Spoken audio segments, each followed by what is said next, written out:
Welcome to our 20th episode of Jeunesse Longevity TV and the 5th episode of Healthy Lifestyle. My name is William Amzalag and I am Generation Young.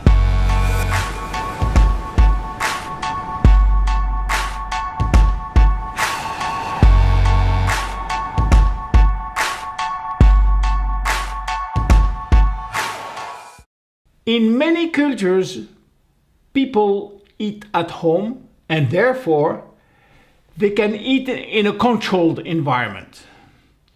But in our modern world, most of the meals are prepared by other people.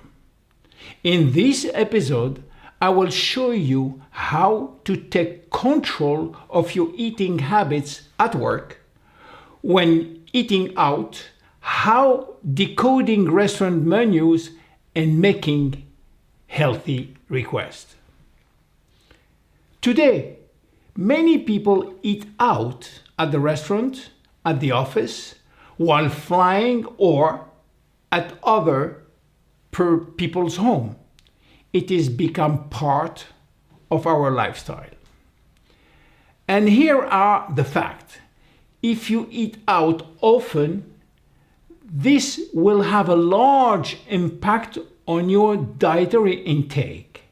When someone else is preparing your food and you don't know what is in it, your health can be at the mercy of the chef's culinary practices.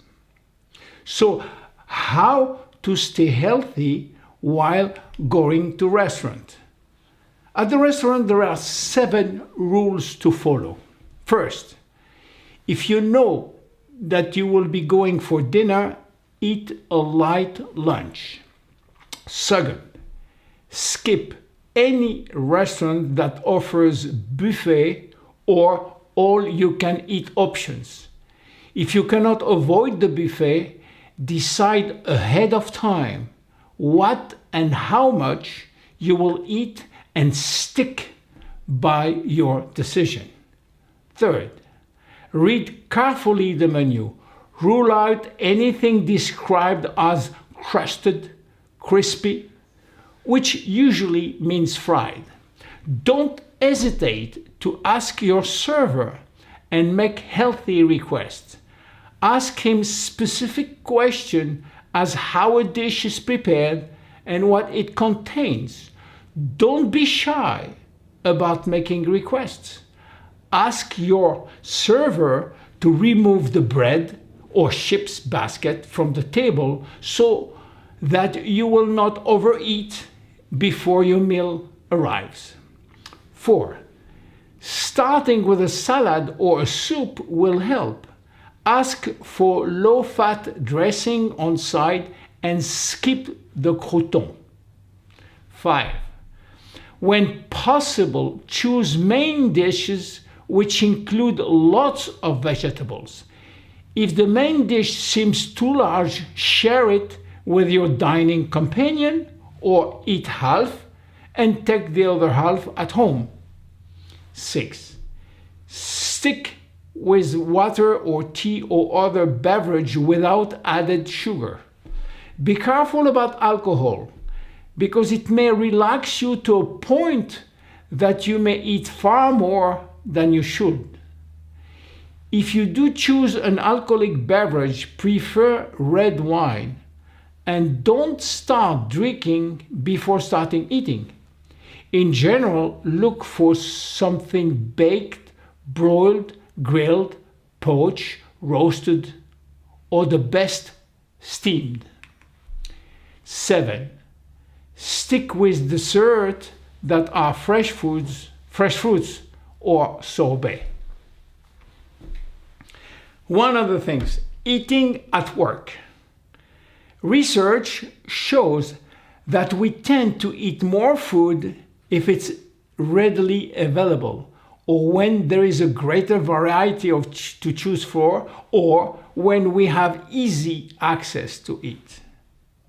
So when a tray of cookies is sitting on the conference room during a meeting, or a bowl of candy is always filled, it can be very difficult to resist. The ideal solution will be to involve your entire office to replace unhealthy snack options with healthier ones, such as a bowl of fresh foods or fruit salad or platter of raw vegetables.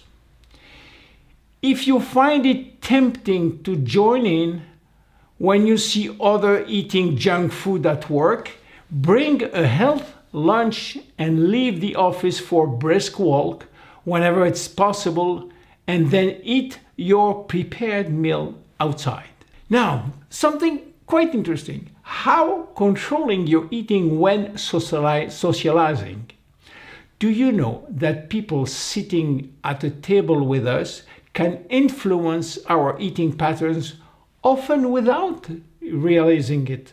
This is called social facilitation effect. And it means that the presence of other people at the table is likely to make you eat and drink more than if you were dining alone. Fortunately, it is possible to have a good time without overeating if you get into the right mindset ahead of time. Once you are there, start with low-calorie food as vegetable or soup. Consciously eat slowly, chewing and chewing. Make an effort to eat more slowly than everyone else at the table, our food, and pause periodically to feel how satisfied you are. If they are pushing too much, tell people about your decision to eat healthy food and ask them to support your efforts. Even among close friends or family members, you may find sabotage, which means a friend will push hard to have another piece of pizza or brings you a box of chocolate to cheer you up, and in the end, it's up to you to handle it. There is no need to choose between spending time with others and eating healthfully. With some effort, you can turn dangerous temptation into valuable source of support. To wrap up, 1. Plan ahead and take charge of your eating habit at work by bringing your own meal and snacks. 2. Develop a personal food policy for dining out by deciding what and how much you will eat and drink, and stick with it. 3. Stick with reasonable size portion and take the rest at home or share a meal. 4. Learn how to read a menu by looking for keywords. 5. Ask your server the right question about ingredient and preparation techniques and request small, healthy substitution. 6. Take steps to control your food and beverage intake at social events. And finally, 7. Turn saboteur into allies by asking for their help. My name is William Amzalag and I am Generation Young. See you at our next episode. Bye-bye.